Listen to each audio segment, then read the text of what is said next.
ছোটখাটো রান্নাঘরে আপনাদের স্বাগত। আজকে আমি বানাবো এই কুমড়ো পাতার ভর্তা। কুমড়ো পাতাগুলো আমি ধুয়ে পুরো ফ্রেশ করে এনে রেখেছি। দেখুন কত সুন্দর কচি কচি কুমড়ো পাতা, সব ধুয়ে আমি জল ঝরিয়ে রেখেছি। এই পাতাটা আমি কুচি কুচি করে কেটে আমি ভর্তা বানাবো। এই ভর্তাটা বানানোর জন্য এখানে আছে রসুন, কালো জিরে আর শুকনো লঙ্কা। আমি ততক্ষণ কুমড়ো পাতাটা কুচিয়ে নিই।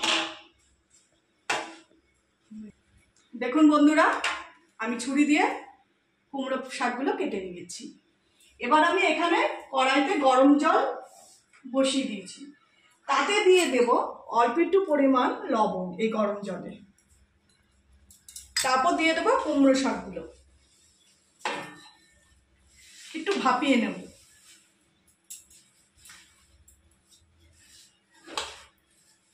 কুমড়ো শাকগুলো 5-10 মিনিট আমি ভাপিয়ে নেব একটা ঢাকনি দিয়ে। 10 মিনিট পর আবার ঢাকনিটা খুলে আমি তুলে নেব। আর 5-10 মিনিট হয়ে গেছে কুমড়ো পাতাগুলো ভাপানো। এবার আমি ঢাকনিটা তুলে নামিয়ে নেব। আর বেশি ভাপাবো না। এই ঝুড়িটার মধ্যে আমি কুমড়ো শাকগুলো তুলে নেব।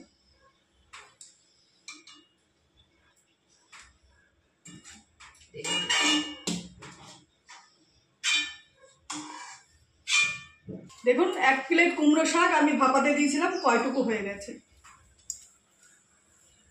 একটু ভাপিয়ে নিলে খেতেও সুন্দর হয় ভর্তাটা। একটু ঠান্ডা হলে আমি মিক্সিতে বেটে নেব।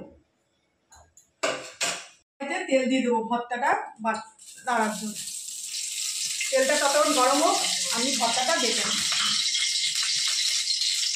লাউ পাতাগুলো, এই কুমড়ো পাতাগুলো ঠান্ডা হয়ে গেছে। এবার আমি মিক্সিতে দিয়ে দেবো।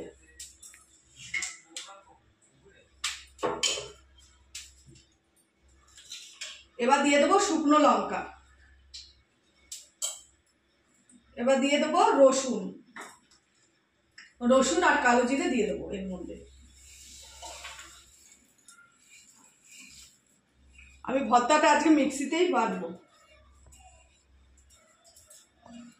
আমি ব্যবহার করবো না, পেঁয়াজ ব্যবহার করলে বাটায় কোনো স্বাদ লাগে না, তাই আমি রসুন, লঙ্কা আর কালো জিরে দিয়ে বাটাটা করব। এবার দিয়ে দেবো হলুদ।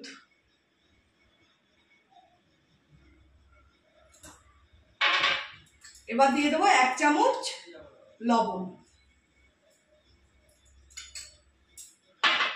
এবার আমি মিক্সিতে বেটে নেব। আমার কুমড়ো পাতা ভর্তা বাটা হয়ে গেছে। এবার আমি কুমড়ো পাতাটা নামিয়ে নেব।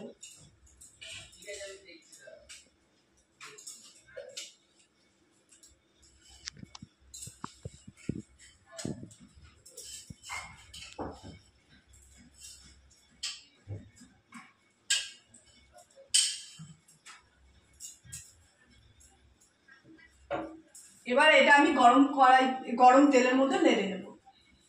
প্রথমে আমি 4-5টা শুকনো লঙ্কা লাল করে ভেজে নেব।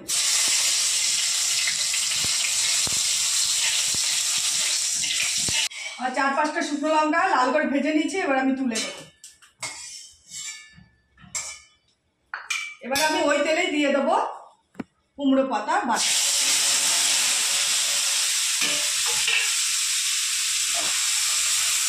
এইভাবে আমি ভালো করে কুমড়ো পাতাটা নেড়ে নেব। যেহেতু সব সিদ্ধ করা ছিল কুমড়ো পাতাটা, বেশিক্ষণ আমার নাড়তে হবে না। আপনারা ভর্তাই বলুন, বাটাই বলুন, যে যেটাই বলুন,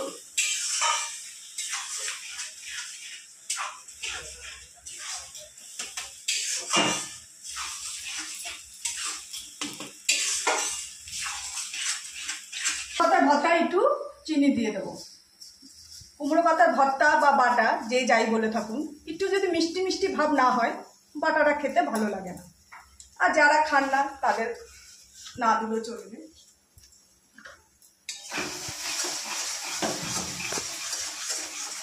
আমার কুমড়ো পাতার ভর্তাটা হয়ে এসছে। আর 5 মিনিট নেড়ে চেড়ে আমি নামিয়ে নেব।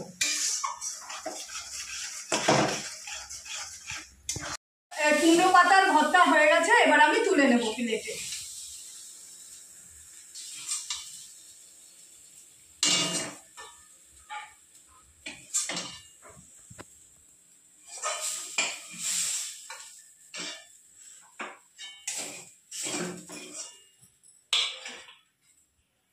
আমি কুমড়ো পাতার এই ভর্তার মধ্যে কিছুটা সর্ষের তেল দিয়ে দেবো।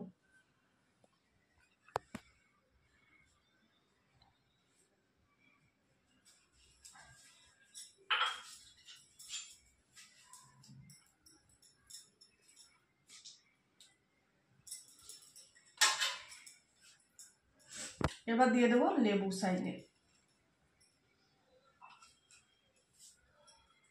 কুমড়ো পাতার ভর্তা আর লেবু আর ভাজা লঙ্কা না হলে খাওয়াটা জমে না।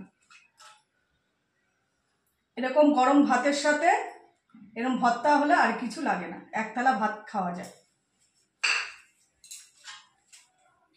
এই কুমড়ো পাতার ভর্তাটা যদি রেসিপিটা আপনাদের ভালো লেগে থাকে অতি অবশ্যই একটা লাইক কমেন্ট করে দেবেন আর আমার পাশে থাকবেন। আপনারা সুস্থ থাকবেন, ভালো থাকবেন। নমস্কার।